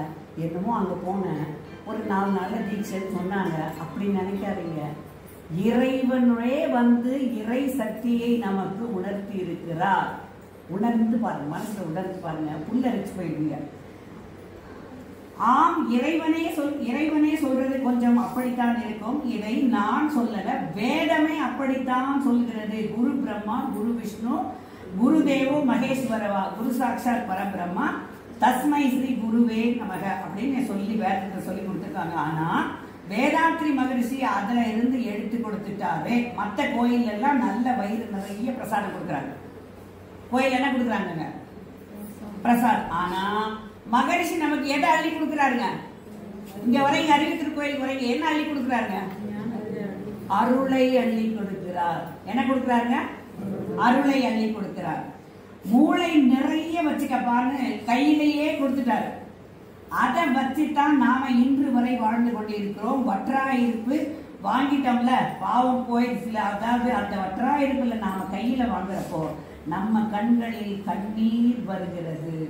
அதை உணர்ந்து பாருங்க. இன்னைக்கு போயிட்டு வீட்டுல தீட்சை எடுத்த நாள்ல நினைங்க, மனசுல தீட்சை கொடுத்தது மகாலட்சுமியாக இருந்தாலும் இறை சக்தி தான் அவருக்குள் வந்து இறைவனே, குருவே இறைவனாக வந்து இறை சக்தியை நமக்கு கொடுத்துள்ளார். அதை நினைச்சுக்கும் போது நமக்கு எப்படி இருக்குங்க? இப்ப இறைவன் கிட்ட வணங்கணும். நீங்க இருந்து நீங்க எல்லாம் வந்து ஏழுமலையான பார்க்க போறீங்க, திருப்பதியில போறோம். ரொம்ப கஷ்டப்பட்டு போய் நின்று அந்த ஒரு நிமிஷத்துல அவர் பார்க்கும்பொழுது என்ன ஆகுதுங்க? கண் நிறைந்து விடுகிறது. அந்த தெய்வத்தை பார்க்கும்போது உங்களுக்கு எல்லாருக்கும் கண்ணில் வந்துருது இல்லையா? தன்னை அறியாமல், எதுக்குன்னு தெரியாது, உணர்வு பூர்வமாக அவனுடைய ஆற்றலை பெற்றுவிட்டோம் என்ற ஒரு நிறைவு வரும்பொழுது கண்களில் கண்ணீர் பெருகுகிறது. அதுபோல நம்முடைய இறை சக்தியை நாம் பெற்றது அந்த இறைவனாக வந்த இறை தூதுவருமாக மூலமாக நமக்கு கிடைத்தது அப்படிங்கும்போது நம்ம கண்ணில் என்ன வருங்க? கண்ணீர் பெருகும். அதை ஒவ்வொருவரும் உணர்ந்து பாருங்கள். இப்படி ஒரு குரு வந்து ஆற்றலை அள்ளி கொடுத்திருக்கிறார். சிந்தனை செய்ய வேண்டும். நாம எல்லாருக்கும் என்ன பண்ணிட்டாருன்னா ரொம்ப எளிமையா, ரொம்ப லேசாக, அதுக்கு கஷ்டப்படாமே அள்ளி அள்ளி நமக்கு கொடுத்துட்டாரு. அதனால நமக்கு நிறைய பேருக்கு அதனுடைய முக்கியத்துவம் தெரியாம இருக்கு. வற்றாயிருப்பு வாங்கினாலே நம்ம பாவம் போயிடுச்சு. வற்றாயிருப்பு நாம வாங்கிட்டோம்னாவே நம்மளுடைய என்ன போயிடுச்சுங்க? பாவம் போயிடுச்சு அப்படின்னு சொல்றாங்க. இப்படி ஒரு ஆற்றலை கொடுத்துக்கிறார். இதில் நமக்கு வாழ்க்கையில் எப்படியெல்லாம் மாற்றம் வந்திருக்கிறது. இதுல நாம ஒரு 10 பேருக்கு தீட்சை கொடுக்கணும். சரிங்களா? 10 பேருக்கு தீட்சை கொடுத்து அவங்க வந்து இப்ப நீங்க எல்லாம் என்ன பண்றீங்க? வந்த உடனே மகாலட்சுமி அம்மா பார்த்த உடனே முதல்ல என்ன உணவு மாமா வாழ்க்கை. அப்போ அந்த அவங்களுக்கு அது போல ஒரு 10 பேர் நமக்கு வந்து ஒவ்வொருத்தரும் நீங்க கொடுக்குறீங்க. நாளைக்கு அருள்வி ஆயிட்டீங்க, நீங்க தீட்சை கொடுக்குறீங்கன்னு போது அவங்க உங்களை எப்படி பாக்குறாங்க? தெய்வமாக, இறை சக்தியை கொடுத்தவர்கள். அவங்களை நீங்க பார்த்து வணங்கும் போது நமக்குள் என்ன நிலைமை வருங்க? கண்களில் கண்ணீர் நமக்கே பெருகிறது. அந்த ஒரு நிலைமையில நம்ம உயர்வாக, அதாவது ஐயா வாழ்க்கையில் நல்ல மாற்றங்கள் கிடைச்சிருக்கு நமக்கு வந்து அவங்க சொல்லும் பொழுது மிகவும் சந்தோஷம். கண்ணீர் சிந்தி வணங்க வேண்டும். அந்த நம்மை பார்த்து இந்த பாவியை பார்த்து வணங்கின்னு சொல்லிட்டு போறாரேன்னு கொஞ்சம் யோசிப்போம். அதாவது நம்ம என்ன நான் என்ன செஞ்சுட்டேன், நான் ஒரு பாவி என்னை பார்த்து வணங்கிட்டு போறாரு, அப்ப இந்த நிலைக்கு என்னை மகிழ்ச்சி உணர்த்தி இருக்கிறாரா என்று அந்த ஆசானை யோசிக்கிற அளவுக்கு ஆயிடும். அப்ப அந்த சேவை என்பதுதான் அவ்வளவு ஒரு பெரிய சிறந்த சேவை. இதெல்லாம் சாதாரணமாக நடந்து, இதெல்லாம் ரொம்ப சாதாரணமா இங்க நடந்து கொண்டிருக்கு. நம்ம வகுப்புல எப்படி நடக்குது, ரொம்ப சாதாரணமா நடக்குது. இந்த தீட்சைன்றதெல்லாம் வேற இடத்துல எல்லாம் பார்த்தீங்கன்னா ஆயிரக்கணக்கில் வசூல் பண்றாங்க. ஒரு ஆக்கினை தீட்சை கொடுக்கணும்னா அதுக்கு ஒரு 50,000, துரிய தீட்சைன்னு அது ஒரே ஒரு வருஷம், அது ஒன்னே ஒன்று கொடுப்பாங்க, அதுக்கு ஒரு 10,000, 12,000, 15,000, இப்படி ஒவ்வொன்றுத்துக்கும் ஒரு 10,000 இல்லாமல் எதுவுமே கிடைக்காதுங்கிற நிலைமை இருக்கும்போது மகரிஷி நமக்கு எப்படி கொடுக்குறாங்க, அள்ளி அள்ளி கொடுக்குறாரு. ஆக்கினை தீட்சையை கொடுத்துட்டாரு, இறைவன் மூலமாக இறை சக்தியை கொடுத்துட்டாரு. அதுக்கடுத்து என்ன கொடுத்தாருங்க, துரிய தீட்சை கொடுத்துட்டாரு. அதுக்கடுத்து என்ன கொடுத்தாருங்க, துரியாதீதம் கொடுத்துட்டாரு. துரியாதீதம் என்பது எல்லை இல்லாத பெருவழியை பேராற்றலாக விஸ்வரூபமாக பார்க்கும் ஒரு பெரிய அறிவின் வெளிச்சத்தை நாம் கொடுத்துட்டாரு. கொஞ்சம் யோசித்து பாருங்க, நம்மெல்லாம் யாருங்க, எங்கேயோ ஒரு குக்கிராமத்தில் பிறகு எங்கேயோ வந்து வளர்ந்தவங்க, சாதாரண மனிதர்கள். அறிவின் ஆற்றலும் ஓரளவுக்கு தான் நமக்கு. ஆனால் நம்மளால எந்த அளவுக்கு தெளிவுபடுத்திருக்காருன்னா, நாம பேசுற பேச்சுக்கள் சில உயர்ந்த மனிதர்களோட நம்மளை ஆச்சரியமா பார்க்குறாங்க. இவங்களே இவ்வளவு ஒரு தெளிவா பேசுறாங்களா. ஒரு பெண் ஜப்பான்ல ஒர்க் பண்றாங்க, அவங்களுடைய அம்மா வகுப்புல சேர்ந்துருக்காங்க. அவங்க ஜப்பான்ல இருந்து வந்த பிறகு அவங்க அம்மா பேச்செல்லாம் பார்த்துட்டு இதெல்லாம் நிஜம்தானான்னு அவங்களுக்கு ரொம்ப சந்தேகம் ஆகிட்டு அவங்களுடைய கிளாஸுக்கு வந்து கேட்டிருக்காங்க, எங்க அம்மா இவ்வளவு ஆற்றலை பெற்றிருக்கிறாங்களா, இவ்வளவு எங்க அம்மாவுக்கு சக்தி இருக்கா, இவ்வளவு எங்க அம்மா தெரிஞ்சுக்கிட்டாங்களா அப்படின்னு அவ்வளவு ஆச்சரியப்பட்டு சந்தோஷப்பட்டு அந்த ஒரு வகுப்புக்கு நிறைய தேவையானவற்றை அவங்க டொனேஷன் பண்ணி கொடுத்துட்டு போயிருக்காங்க ஒரு வகுப்புல. அப்போ மகளே தாயை பார்த்து ஆச்சரியப்படும் அளவுக்கு இந்த அறிவை நமக்கு வளர்த்து கொடுக்கிறார். ஆக்னை பத்தி பேசுறோம், துரியம் பத்தி பேசுறோம், துரியாதீதம் பத்தி பேசுறோம், பாவ புண்ணியங்கள் பத்தி பேசுறோம், யாருக்கும் துன்பம் கொடுக்க கூடாதுன்னு 2 ஒழுக்கத்தை பத்தி பேசுறோம், 5 ஒழுக்க பண்பாடு பேசுறோம், பிரம்மஞானம் போயிட்டு வந்தோம்னு சொல்றோம், 3 நாள் பயிற்சிக்கு போயிட்டு வந்தோம்னு சொல்றோம். அப்ப எல்லாமே உயர்வான நிலை. அறிவே தான் தெய்வம் என்றார் தாயுமானார், அறிவை பெறுவதற்கு வழிகள் சொன்னார் திருமூலர் அப்படின்னு ஒரு கவியை சொல்லிட்டா அண்ணாந்து பாக்குறாங்க. இவங்கெல்லாம் எங்க படிச்சுட்டு இருந்தாங்க, இவங்களுக்கெல்லாம் யார் சொல்லி கொடுத்தாங்க, இவ்வளவு தெளிவாக இவ்வளவு உயர்வாக பேசுறாங்க. எங்க அம்மாவா, எங்க அண்ணியா, எங்க அக்காவா, நீ என்னையே தான் என் தங்கச்சியா. நான் எங்க வீட்டுல ரொம்ப சின்ன பொண்ணு, எனக்கு எல்லாரும் தெரியும். அவங்க எல்லாரும் ஆச்சரியப்படும் அளவுக்கு அந்த அளவுக்கு உயர்த்தி இருக்கிறார்கள் போது எவ்வளவு சந்தோஷம்னா, வாழ்க்கையில் நிறைவடைந்து விட்டதுன்னு தான் சொல்ல. என்னுடைய வாழ்க்கையில் பூரித்து போகுது, சொல்வதற்கே வார்த்தை கிடையாது. என்னை பெற்றவர்கள் எந்த நேரத்தில், எந்த நல்ல நேரத்தில் என்னை பெண்ணாக தவமாக தவங்கிறது தான் நான் பெண் அனுப்பிச்சிருக்கிறார்கள். எந்த இறை சக்தி சேர்ந்தது நினைத்து பார்க்கும்போது எந்த ஒன்றை கேட்டாலும் உடனே கிடைக்கிறார்கள். உடனே அதை சரி செய்யும் அளவுக்கு ஒரு சக்தி பெருமளவுக்கு எனக்கு இறை சக்தி கொடுத்துருக்கிறது. அப்படின்னா வையகத்தை வாழ்த்துவதா, குருவை வாழ்த்துவதா, பூரித்து போகிறேன் ஒவ்வொரு நாளும். அந்த பூரிப்பு தான் என்னை செயல்பாடு கொண்டு நடத்தி கொண்டு செய்து கொண்டிருக்கிறது. எல்லாவற்றையும் மறந்து மல்லிகம்மா வருவாங்க, ஏமா இன்னுமாமா இருக்கு, என்னமா பண்ணிக்கிட்டு இருக்கீங்க, அவங்க என்ன பதில் சொல்றதுன்னே தெரியாது, அந்த வேலையை ஓடிக்கிட்டே இருக்கும். ஆமாம்மா அந்த வேலை இந்த வேலை அப்படின்னா, இவ்வேலைகள் நமக்கு அது ஆர்வமாக, அதை சொல்ல வர கடமையாக வெறுப்பாக அல்ல, அந்த ஈடுபாடை கொடுத்து மகான் மகிழ்ச்சி வரும். எவ்வளவு புண்ணியம் பண்ணி தான் நம்ம வாழ்க்கையில் கிடைச்சிருப்பாங்க. மற்றவர்கள் நம்மளை உயர்த்தி பார்க்கும் அளவுக்கு நம்ம ஒன்றுமே. நான் படித்ததெல்லாம் வெறும் SLC தான். PUC ஃபர்ஸ்ட் இயரே எனக்கு திருமணம் பண்ணி முடிச்சுட்டாங்க. அதை கூட நான் தாண்டலை. அதுக்கப்புறமா தான் படித்தது, அது வேற. எனக்கு கல்யாணம் ஆகும்போது நான் வெறும் SLC. ஸோ இப்படி சாதாரண எனக்கு எங்கள் அண்ணா அவங்கெல்லாம் பெரிய லெவலில் படிச்சிருக்காங்க. ஸோ அந்த நிலையில் நிறைய முறை கேட்டிருக்கேன், என்னை ஏன் படிக்க வைக்கலன்னு. எங்கள் அப்பா சொல்லுவார், நீ இல்லை சிரிச்சுக்கிட்டே சொல்லுவார். எனக்கு குழந்தைங்கள்லாம் பிறந்துருச்சு. சொல்ல நீ படிப்பேம்மா, ரொம்ப கோவம் எங்கப்பா, சும்மா சொல்லாதீங்க. அதை எப்படி நான் படிப்பேன், குழந்தைங்கள்லாம் வந்தாச்சு, மாமியார்கிட்ட போயிடுச்சுக்கா, புதுசாக எப்போ போய் படிப்பேன். அப்பவும் சொல்லுவார், இல்லைம்மா நீ படிப்பேன். படித்தேன், டிப்ளமோ முடித்தேன், அதுக்கடுத்து இங்கே MSc படித்தேன். இவ்வளோ ஒரு பிளஸ்ஸிங்ஸ், அவ்வளோ ஒரு பிளஸ்ஸிங். சிரித்து கொண்டே சொன்னேன், என்னுடைய தந்தையினுடைய வாழ்க்கை கிடைக்குது நமக்கு, உலகத்தில் கிடைக்காது எதுவுமே இல்லை. ஏன் சொல்கிறேன் அப்படின்னா, பிளஸ் பண்ண அப்பா இங்கே இல்லை, அவரை நினச்சி சந்தோஷம். அவ்வளவு கிடைக்கிறது. அதுதான் சொல்றேன், வகுப்புல இங்க கிடைக்காதது எதுவுமே இல்லை. நீங்க வாங்க, நீங்க வந்து உங்களுடைய உடல் ஆற்றல். இன்னைக்கு நம்மளுடைய சிறந்த கோயில் என்ற உள்ளம் பெருங்கோயில், ஊனுடம்பே ஆலயம். நம்மளுடைய ஆலயத்தை நம்ம நல்லா வச்சுக்கணும். இதுதான் ஆலயம். ஊன் உடம்பு ஆலயம், உள்ளம் பெருங்கோயில். நம்மளுடைய உள்ளத்தை சரி செய்து வச்சுக்கணும்னா டெய்லி வாங்க. எல்லாருக்கும் எல்லாம் இருக்கு. இதை நீங்க பேஸ் பண்ணிட்டீங்கன்னா உங்களுக்கு எல்லாவற்றையும் சரி செய்து கொள்ளலாம். அன்பர்களே, நான் சொல்றேன், என்னுடைய வாழ்க்கையில் நடந்தது உங்களுக்கு சொல்றேன். ஏன்னா பின்பற்றுவீர்கள், உணர்ந்து கொள்வீர்கள், நீங்கள் அதை செய்வீங்க அப்படிங்கிறதுக்காக தான். இந்த ரொம்ப சாதாரணமா நடப்பத சாதாரணம் நினைச்சிடாதீங்க. மகரிஷி நம்மோடு காப்பு கொடுத்து நம்மோடு எப்பவும் காத்து கொண்டிருக்கிறார். காப்புக்கு அவ்வளவு வலிமை. காலையில எந்திரிச்சு வெளியே வரும்பொழுதே காப்பு சொல்லிக்கிட்டே வாங்க. நின்னெல்லாம் கூட சொல்லணும்னு அவசியம் இல்லை. காப்பு சொல்லிக்கிட்டே போங்க.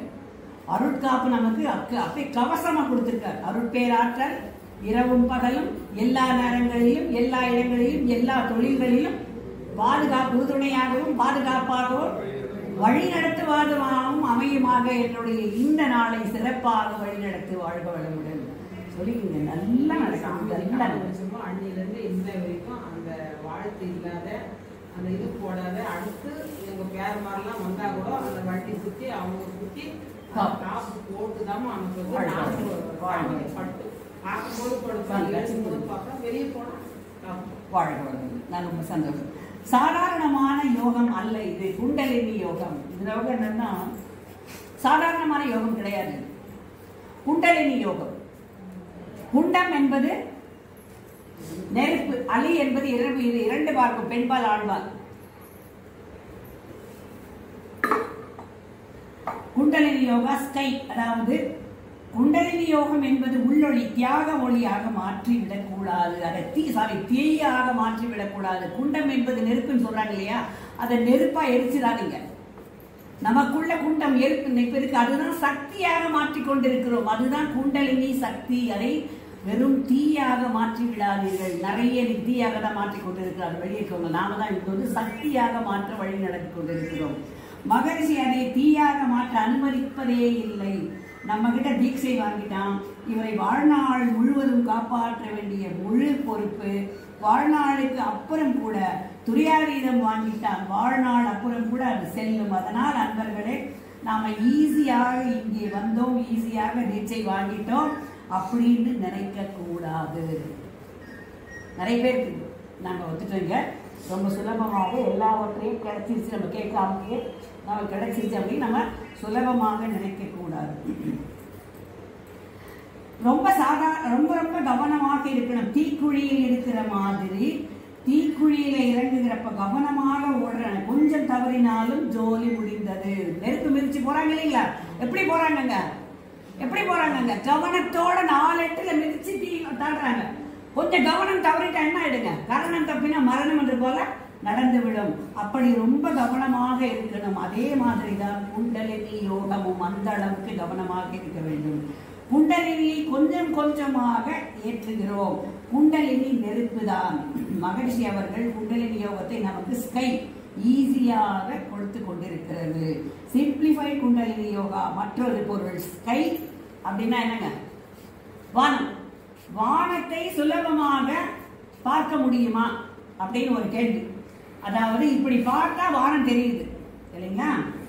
இப்படி அதாவது கீழே தொட்டு மேலே வரைக்கும் தொட்டு கொடுப்பது தீட்சை இல்லையா? கீழே இருந்து மேலே வரைக்கும்.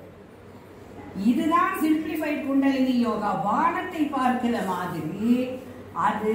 அதனால இந்த சப்ஜெக்ட் அதுதான் விண்ணுக்கும் மண்ணுக்கும் சொல்றாரு. சாதாரணமா மனசுக்குள்ள தெரிவது, வீட்டுல ஈஸியா தவம் செய்ய போறோம்னு சொல்லிட்டு சாதாரணமா வரும். வீட்டுல என்ன சொல்லிட்டு வரோம்? என்ன சொல்லிட்டு வரோங்க? போயிட்டு நம்ம சாதாரணமா என்ன சொல்லிட்டோம்? நாங்க போயிட்டு தியானம் பண்ணிட்டு வரோம் அப்படின்னு வரோம். யோசித்து பார்த்தோம்னா நம்ம தெருவிலேயே நீங்க ஒருத்தர் தான் தவம் செய்பவராக இருப்பீர்கள். அப்படிதானே? அப்படிதானே? நம்ம தெருவிலேயே இது கொஞ்சம் கொஞ்சமாக என்ன வாங்கணுங்க? உலகத்துக்கு பரவணும். பரவணும்னா எப்படிங்க? நம்மாலதான் உலகத்துக்கு பரவணும். இப்ப நான் சொல்லிக்கிட்டு இருக்கேன் இல்லையா, இந்த சொற்கள் மூலமாக என்னை பார்த்து நீங்கள் என்ன நிறைய பார்த்துட்டு இருக்கீங்க. என் மேல ஒரு கணிப்பு இருக்கும். என்ன கணிப்பு உங்களுக்கு என் மேல? இவங்க என்ன பண்றாங்க?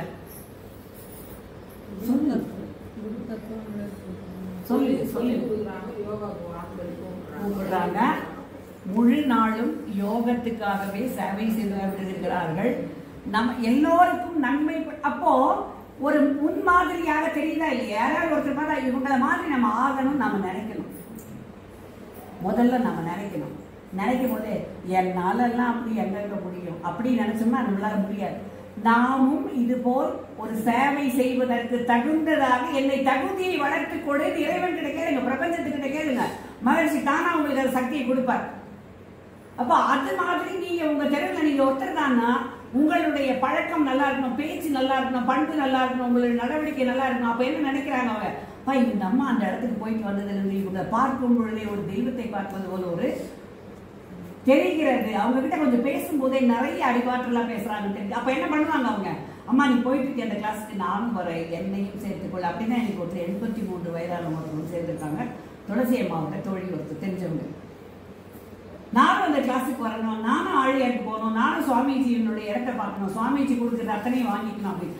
அப்போ ஒருத்தர் முன்மாதிரியே இருந்ததுனாலதான் நம்ம வந்தாங்க. அப்ப நாம அது போல இருக்க வேண்டும். அப்போ நம்மளுடைய நெருக்கமானவர்களும் இதுக்கு வருவதற்கு அவகாசம் உண்டு. இது கொஞ்சம் கொஞ்சமாக உலகத்தில் முழுக்க பரவுவதற்கு நான் முன்மாதிரியாக இருக்க வேண்டும். எனக்கு மனசுல தோணிக்கிட்டே இருக்காது என்ன அப்படின்னா, அருள்மொழி என்ற அருமையான பெயரை வைத்தவர் யாருங்க? என்னுடைய தந்தை. வைக்கும் போது என்ன நினைத்தார் என்பது எனக்கு தெரியாது.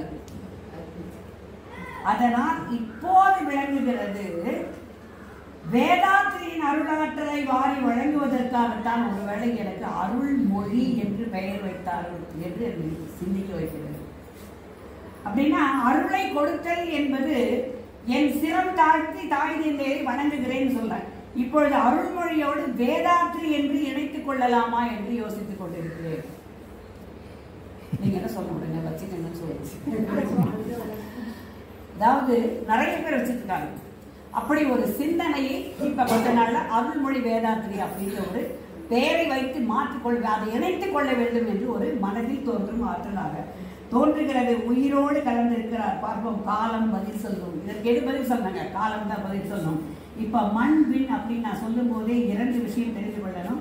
வேதாந்தம் இல்லைன்னா சித்தாந்தம், இரண்டை பற்றியும் சின்ன தெளிவு என்ன அப்படின்னா, வேதாந்தி சொல்லியிருக்காரு, வேதத்தை யாரும் பார்த்ததில்லை, வேதத்தை யாரும் பார்த்ததில்லை, வேதத்தின் உட்பொருளாய் விளங்குகிறேன், பாதிப்போருக்கு அனைவருக்கும் கருப்பொருளாய் இருக்கிறேன் அப்படின்னு சொல்றவர் வேதத்தை படிக்கலன்னு சொல்றாரு. யாரு?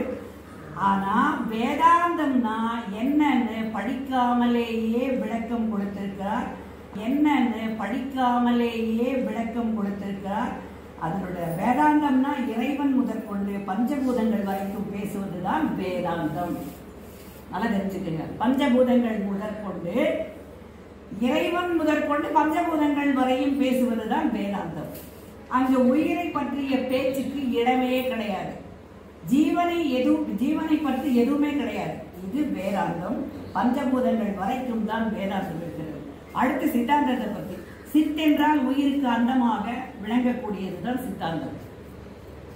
உயிரை பற்றி பேசுவது, சித்தர்கள் உயிருக்கு அந்தமாக விளங்கக்கூடியது எல்லாம் வல்ல இறைநிலை.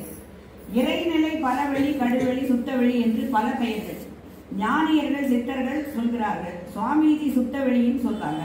அப்படின்னா சொல்லும் போது சுத்தவெளி எங்க ஆரம்பித்து எங்க முடியுது? சுத்தவெளி எங்க ஆரம்பிச்சு எங்க முடியுதுங்க? சுத்தவெளி எங்கேயும் ஆரம்பிக்கல, எங்கேயும் முடியுது, முழுவதுமாக நிறைந்திருக்கிறது. சுத்தவெளி என்பது இப்ப நாம எல்லாம் அமர்ந்திருக்கிறது சுத்தவெளியில தான். இதுக்கு ஒரு பாதுகாப்பா வீடு கட்டிக்கிட்டு இருக்கோம். நம்ம உள்ள இருக்க, அதாவது நமக்குள் இருப்பதும் நமக்கு இடைவெளியாக இருப்பது, நம்மை சுற்றி இருப்பது அனைத்துமே சுத்தவெளிதான். இதுக்கு ஆரம்பம் இல்லை, முடிவும் இல்லை, நிறைவாக நிறைந்திருப்பு. அதுக்கு பேர் தான் ஒற்றா இருப்பு அப்படின்னு நமக்கு மகிழ்ச்சி நமக்கு விளக்கமாக கொடுத்திருக்கிறார். சுத்தவெளி என்று பல பெயர்கள் ஞானிகள் சித்தர்கள் சொல்கிறார்கள். சுவாமிஜி சுத்தவெளின்னு சொல்றாங்க. எங்க ஆரம்பிச்சு எங்க முடியுது என்று சொன்னா, உயிர்ல இப்ப விளக்கம் கொடுக்கிறார் பாருங்க. உயிர்ல ஆரம்பித்து அந்த சுத்தவெளி, அது சுத்தவெளியில முடியுதான். உயிர்ல ஆரம்பிக்குது, அது எங்க வந்து முடியுதுன்னா சுத்தவெளியில முடியுது. உயிர்ல ஆரம்பித்து அந்த அந்தமாகிய பரவெளியில் முடிகிறது. இதுதான் சித்தாந்தம் அப்படின்னு சொல்றார் சுவாமிஜி. இந்த சித்தாந்தத்தையும் வேதாந்தத்தையும் இணைத்து கொடுத்ததுதான் நம்முடைய வேதாத்திரியம். தெளிவா தெரிஞ்சுக்கோங்க. இந்த சித்தாந்தத்தையும் வேதாந்தத்தையும் இணைத்து கொடுத்ததுதான் வேதாத்திரியம். அதுவே பிரம்ம ஞானம். அதுதான் பிரம்ம ஞானம், பிரம்மத்தினுடைய தெளிவு அப்படின்னு சுவாமிஜி சொல்றாரு. வேதாந்தம் இல்லாம, அந்த பஞ்சபூதங்கள் இல்லாம இங்கு உயிரினம் வர முடியாது. இந்த உயிரினங்கள் இருந்துதான் அந்த பஞ்சபூதங்கள் சிந்தனை செய்து நேராக சென்று சுத்த வெளி முடிகிறது. இதுதான் பிரம்ம ஞானம். இதுதான் நம்ம பிரம்ம ஞானத்தை தெரிஞ்சுக்கிறோம். இரண்டும் இணைந்து கொடுத்த ஒரு விஷயம்தான் பிரம்ம ஞானம் என்று வேதாத்திரியம் கூறுகிறது. இப்ப பாடல் மண்ணுக்கும் விண்ணுக்கும் சம்பந்தம் உண்டுன்னு சொல்றது யாரு அப்படின்னு சொன்னா நம்முடைய மகரிஷி அவர்கள். அதாவது அதை அறிவிக்கல அப்படின்னு சொன்னா வெந்ததை தின்னுட்டு வேலை வந்தா போயிருப்போம். இதெல்லாம் தெரிஞ்சுக்கலன்னா என்ன பண்ணிருப்போங்க? தினம் சமைச்சிருவோம், தினம் சாப்பிடுவோம், தினம் தூங்குவோம், வெந்தரை தின்னுட்டு வேலை வந்தா போயிடும். நிறைய பெரியவங்க சொல்லுவாங்க, என்னமா இருக்குது வெந்தரை சாப்பிட்டு வேலை வந்தா போலேன்னு காத்துட்டு இருக்கணும். ஸோ இதெல்லாம் தெரியல அப்படின்னு சொன்னா, சுவாமிஜி அறிவிக்கல அப்படின்னு சொன்னா வெந்தரை தின்று விட்டு வேலை வந்தால் போய் சேர்ந்து இருப்போம். இந்த மண் விண் என்பதை பற்றி பெரிய ஆராய்ச்சி செய்து அறிவித்து வர நம்முடைய மகரிஷி. மண்ணுன்னா என்ன, எப்படி உருவாகியது, இந்த பிளானட், அதாவது வாட்டர் பிளானட் இருந்தது, அதில் உருவான விஷயம்தான் இந்த மண், நிலம். அது 1000 மைல் வேகத்தில் சுழன்று கொண்டே இருக்கு. இப்படி எல்லாம் அங்கு திணிவு பெற்ற நிலையில், அங்கு தட்ப சூழ்நிலையில ஏற்பட்ட மாறுதல்களால் உருவான திணிவு ஒன்றுதான் நிலம். இப்படியாக நமக்கு பஞ்சபூதங்கள். ஒரு டம்ளர் தண்ணி எடுத்து ஃப்ரீசர்ல வச்சுட்டா என்ன ஆகுதுங்க? ஐஸ் ஆயிடுது. அது போலதான் தட்ப வெப்ப மாறுதல் காரணமாக என்ன ஆச்சுன்னா கொஞ்சம் கொஞ்சமாக வந்ததுதான் கற்கள், மண்கள், மலைகள், மண் எல்லாமே. இப்போது இந்த மண் என்று சொல்லக்கூடியதுதான் என்ன இருக்குன்னு பார்த்தா பஞ்சபூதங்களின் கூட்டாக இருக்கிறது அப்படின்னு சொல்றாரு. பஞ்சபூதங்களின் கூட்டு தான் அது. நிலம், நீர், நெருப்பு, காற்று, விண் எல்லாமே இருக்கு. அப்போ நமக்கு இந்த தெளிவை கொடுத்தது யார் அப்படின்னு சொன்னா வேதாத்திரி மகரிஷி. மண்ணை பத்தி நிறைய தெரிஞ்சிருக்கோம். ஆனா இங்க வந்த பிறகுதான் இந்த பஞ்சபூதங்களை பற்றி தெளிவாக தெரிந்து கொண்டோம். இதை நமக்கு தெரிவித்தவர் நம்முடைய மகரிஷி அவர்கள். இப்படிப்பட்ட குருவை நாம் தெரிந்து கொண்டோம் என்ற ஒரு சந்தோஷத்தில் எல்லாவற்றையும் நமக்கு கொடுத்த ஆக்கினையிலிருந்து நமக்குள் இருக்கும் 7 சக்கரங்களை அவ்வளவு லகுவாக 9 மைய தவத்தில் நமக்கு ஆற்றலை ஏற்படுத்தி கொடுத்துருக்கார். நண்பர்களே, தவத்தை மிஸ் பண்ணாதீங்க. இன்னைக்கு மிஸ் பண்ணிட்டோம்னாலும் இன்னைக்கு நான் 9 மைய தவத்தை மிஸ் பண்ணிட்டேன், நான் பஞ்சேந்திரியத்தை மிஸ் பண்ணிட்டேன். அட பரவாயில்ல, பஞ்சேந்திரியம் தானே அப்படின்னு நாம் நினைக்கலாமா? நமக்குள் இருக்கும் கருவிகள், 10 கருவிகள்ல முக்கியமான கருவிகள், இந்த உலகத்தை பார்த்து உணர்ந்து கொள்ள தெரிந்து கொள்ள வேண்டிய இந்த பஞ்ச கருவிகள் என்னென்னங்க? கண்ணு, காது, மூக்கு, நாக்கு, தொடு உணர்வு, இந்த 5 கருவிகள். இதுல ஒண்ணு சரியில்லைன்னு சொன்னாலும் நம்மளுடைய வாழ்க்கையில் நம்ம என்ன ஆயிட்டங்க? தம்மி ஆயிடும். வாழ்க்கையில் எதுவுமே இல்லாமல் போயிருக்கிறோம். அப்ப இதை நாம நல்ல முறையில் செயலாக்கத்துக்கு வச்சுக்கணும்னா பஞ்சேந்திரிய தவத்தை செய்தார்கள். ஒரு நாள் நம்மளால வீட்டுல செய்ய முடியல, இங்க வாங்க 1 மணி நேரம் நம்ம அதுக்கு ஒதுக்கல அப்படின்னு சொன்னா வாழ்க்கையில என்ன சாதிக்க போறோம்? நமக்கு நேரம் இருக்கு. நான் சொல்ற நேரம் எல்லாமே இருக்கு. எல்லா வேலையும் செய்யறதுக்கு நேரம் இருக்கு. நான் இங்கிருந்து காலையில இருந்து சாயங்காலம் வரைக்கும் போனேன்னா நான் எதுவும் செய்யாம இல்லைங்க, நான் எல்லா வேலையும் செய்யறேன். எனக்கு என்ன வேலை தெரியும் செய்யணும்னு இருக்கோ அத்தனை வேலையும் செய்து கொடுத்து, அது அல்லாமல் இன்று வரை தையல் பணியை செய்து கொண்டிருக்கிறேன். இன்னைக்கும் நான் தைக்கிறேன். எனக்கு தேவையானது, மருமகளுக்கு தேவையானது. இந்த ஆற்றலை யார் கொடுத்தது? எனக்கு வயது இன்று 66 முடிந்து சமீபத்தில் உடனே நான் 65 முடிந்து 66 போறேன். இந்த வயசுல தைக்கிறதுக்கான சக்தியை யார் கொடுத்ததுங்க? இறைவன் கொடுத்தது. யாரோட வழி இல்லை, மகரிஷியோட வழி இல்லை. இல்லைன்னா வெள்ளம் தின்னுட்டு என்ன பண்ணிட்டு வேலை வந்தா போலாம் உட்காந்துருப்பேன், எல்லாருக்கிட்டையும் எல்லா குறைகளையும் சொல்லிக்கிட்டு. அப்படி எல்லாவற்றையும் கொடுத்திருக்கிறார். பஞ்சேந்திரிய தவம் அற்புதம், அற்புதம், அற்புதம். யாருமே அவ்வளவு எளிமையாக சொல்லி கொடுக்க மாட்டாங்க. அதுக்கடுத்து என்ன தவங்க? பஞ்சேந்திரிய தவத்துக்கு அடுத்து என்ன தவங்க? 9 மைய தவம். அதுக்கடுத்து துரியாதீனம். துரியாதீன தவம் விஸ்வரூப தரிசனத்தை பார்க்கறதுக்கு ஏழுமலையான் கோயில்ல எத்தனை பேர் நான் நினைக்கிறேங்க? இன்னைக்கு விஸ்வரூப தரிசனம் அப்படின்னு கியூ நிக்கிறோம். 10 மைலுக்கு கியூ நிக்கிறோம், போய் பார்க்கிறோம். இங்க உட்கார்ந்த இடத்திலேயே விஸ்வத்தை பார்ப்பதற்கான தெளிவை நமக்கு மகிழ்ச்சி கொடுத்திருக்காரு. அருமையா துரியாதீன தவத்தை செய்யுங்க, சக்தியை பெறுங்கள். தத்துவமசி, இறைவனோட ஒன்றி கலக்கும் சக்தியையும் தெளிவையும் கொடுத்துட்டு ஒரு மகரிஷி. யாராவது அந்த வித்தை இது வரைக்கும் சொல்லி கொடுத்துருக்காங்களா? அதனால இவ்வளவு தெளிவாக கொடுத்துள்ள ஒவ்வொன்றையும். அதுக்கடுத்து என்ன தவங்க 9 கடத்து 9 மையத்துக்கு அடுத்து சாந்தி தவம். எல்லாவற்றையும் மேல் நோக்கியே செய்து கொண்டிருப்போம். நம் மனதை சாந்திப்படுத்தி உடல் சக்தியை, நம்முடைய குண்டலினி சக்தியை உடல் சக்தியாக, உடல் சக்தியை குண்டலினி சக்தியாகவும் சமன்படுத்துவதற்கு தான் நமக்கு அந்த சாந்தி தவத்தை கொடுத்திருக்கிறார். அடுத்து நிறைவான பஞ்சபூத நவகிரக தவம். இதுக்கு நிறைய பேர் வர்றதில்லை. என்ன காரணங்க? கொஞ்சம் சத்தமா சொல்லுங்க. ரொம்ப பெருசா இருக்கு. யார் மேடம் இங்க உட்கார்ந்துட்டு இருக்காங்க? நமக்குள் ஓடிக்கொண்டிருப்பது பஞ்சபூதங்கள். ரத்தமாக, சதையாக, கெட்டி பொருளாக, விண்ணாக. இந்த பஞ்சபூதங்கள் இல்லைன்னா நம்ம அவுட்டுங்க. பஞ்சபூதங்களாக நமக்குள் நடத்தி கொண்டிருக்கிறது, வழி நடத்தி கொண்டிருக்கிறது. கொஞ்சம் உட்கார்ந்து உங்களை உணர்ந்து பஞ்சபூத தவத்தங்களை செய்யும் பொழுது இந்த பஞ்சபூதங்களே தான் முதல் தோன்றியது. அதனால தான் உயிருள்ளையும் உயிரற்றவை அத்தனையும் தோன்றியது. அதை வணங்குவது தான் நம்ம அதாவது யாரை வணங்குறோம்? பிள்ளையாரை வணங்குறோம்.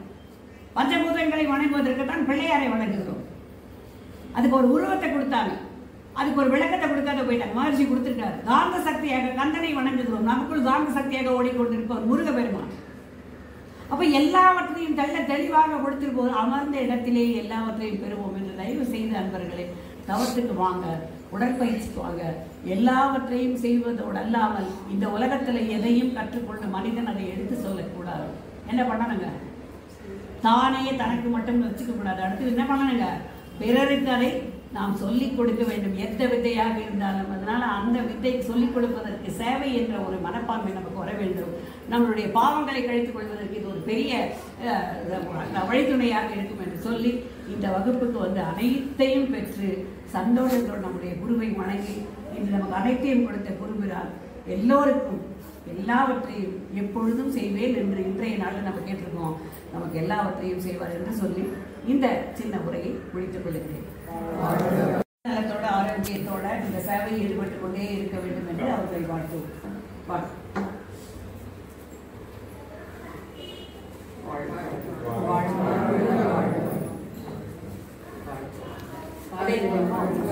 உயர்திரு உத்தரியத்துக்கு வந்துருங்க, ஒரு வாழ்த்துவோம். உயர்திரு மகாலட்சுமி அம்மா அவர்களை வாழ்த்துவோம். அவர்களுடைய உடல் நலம் என்றும் ஆரோக்கியத்தோடும் அமைதியோடும் நல்ல சந்தோஷத்தோடு இருக்க வேண்டும் என்று வாழ்த்துவோம். அவர்களுடைய சேவை இந்த பொதுமக்களுக்கு எப்பொழுதும் நிறைவு செய்து கொண்டே இருக்க வேண்டும் என்று வாழ்த்துவோம். அவர்கள் குடும்பத்தார் அனைவரையும் வாழ்த்துவோம். இதே போல எப்பொழுதும் நன்றி. அடுத்ததாக வாசகி அம்மா, இதே போல அடுத்த முறை எல்லாரும் சேவை செய்து வாங்கினாங்க. உங்களுடைய அன்பான ஒரு வேண்டுகோள். வாழ்த்து வழங்குடன் திரு வாசகி அம்மாள் அவர்களுக்கு ஒரு சிறிய அவர்களுக்கு வாழ்த்து வழங்குவோம். அவர்களை வாழ்த்துவோம். திரு வாசகி அம்மாள் அவர்களை வாழ்த்துவோம். அவர்களுடைய சேவை எப்பொழுதும் நிறைவாக கிடைத்துக் கொண்டே இருக்க வேண்டும் என்று வாழ்த்துவோம். அவர்கள் உடல் நலம் பெற்று அமைதியோடு ஆரோக்கியத்தோடு வாழ வேண்டும் என்று வாழ்த்துவோம். அவர்கள் குடும்பத்தார் அனைவரையும் வாழ்த்துவோம். வாழ்த்து வழங்குவோம். விஜயகுமார் அவர்கள் வாழ்த்து வழங்குவோம்.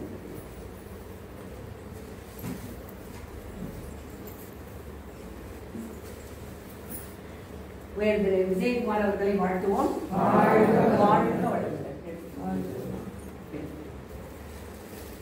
திரு விஜயகுமார் அவர்களை வாழ்த்துவோம். அவர்களுடைய ஆரோக்கியமும் அமைதியும் பெற்று வாழ்வாங்கு வாழ வாழ்த்துவோம். அவர்கள் குடும்பத்தார் அனைவரையும் வாழ்த்துவோம். அவர்களுடைய சேவை எப்பொழுதும் நமக்கு கிடைத்துக் கொண்டே இருக்க வேண்டும் என்று வாழ்த்துவோம். வாழ்க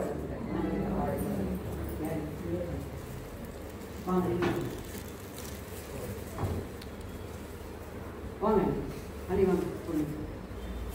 விவேகானந்த ஐயா அவர்களை வாழ்த்துவோம். அவர்களுடைய சேவை எப்பொழுதும் கிடைத்துக் கொண்டே இருக்க வேண்டும் என்று வாழ்த்துவோம். அவர்களுடைய உடல் ஆரோக்கியம் அமைதியும் பெற்று வாழ வேண்டும் என்று வாழ்த்துவோம். எப்பொழுதும் மன அமைதியோடு அனைத்து வேலைகளையும் செய்வதற்கான ஆற்றலை பெற வேண்டும் என்று வாழ்த்துவோம். அவர்களுடைய சேவை இந்த மன்றத்துக்கு எப்பொழுதும் தொடர்ந்து சேவை பெற்று செய்து கொண்டிருக்க வேண்டும் என்று வாழ்த்துவோம்.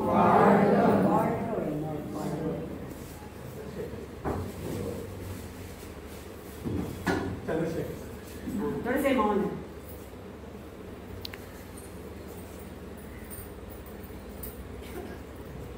இப்படி வந்து சந்திரசேகர் இப்படி வந்து உயர்திரு சந்திரசேகர் அவர்களுக்கான சிறிய அன்பளிப்பு. உயர்திரு சந்திரசேகர் அவர்களை வாழ்த்துவோம். அவர்களுடைய உடல் ஆரோக்கியம் அமைதியும் பெற்று வாழ வேண்டும் என்று வாழ்த்துவோம். அவர்கள் குடும்பத்தார் அனைவரையும் வாழ்த்துவோம். அவர்களுடைய சேவை எப்பொழுதும் இந்த மன்றத்திற்கு நிறைவாக பெற்றுக் கொண்டிருக்க வேண்டும் என்று வாழ்த்துவோம்.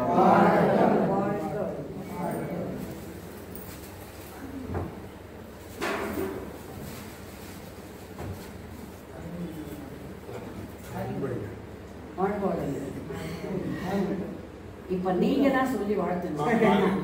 இது ஆக்சுவலா நான் வேணான்னு சொன்னேன். நம்மளே நம்ம குடும்பத்துல கொடுத்து நாமளே வாங்கிக்கிறதா அப்படின்னு அப்பதான் சொன்னாங்க. இல்ல இல்ல முதல்ல எல்லாருக்கிட்ட இருந்து வாங்கிக்கணும். ஒரு 4 பேர் வந்து கொடுத்து வாழ்த்தி கொடுத்து வாழ்க்கணும்.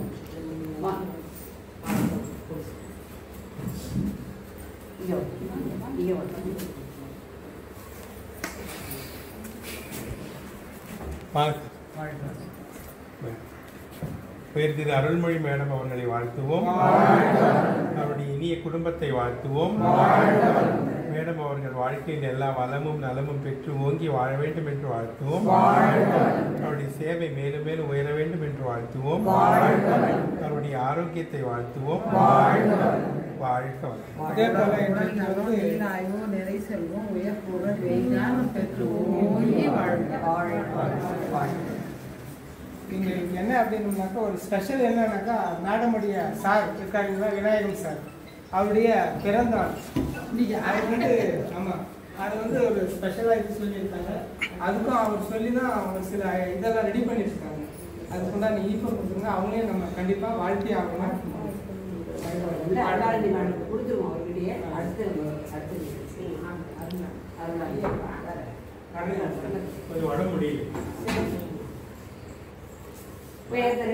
ப்ரொஃபசர் அருளானந்தி மேடம் அவர்களை வாழ்த்துவோம். அவர்களுடைய உடல் ஆரோக்கியத்தை வாழ்த்துவோம். அவர்கள் குடும்பத்தார் அனைவரையும் வாழ்த்துவோம். அவர்களுடைய சேவை எப்பொழுதும் மன்றத்துக்கு நிறைவாக தொடர்ந்து செயல்பட வேண்டும் என்று வாழ்த்துவோம்.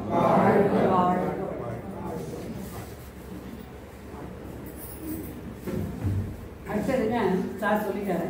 அதுதான் விஷயம். சொல்ல ரொம்ப சந்தோஷம். சொல்லிடுற விஷயத்த என்னுடைய கணவருக்கு ஒரு போன வாரத்தில் உடல்நிலை சரியில்லாத போச்சுங்க. ரொம்ப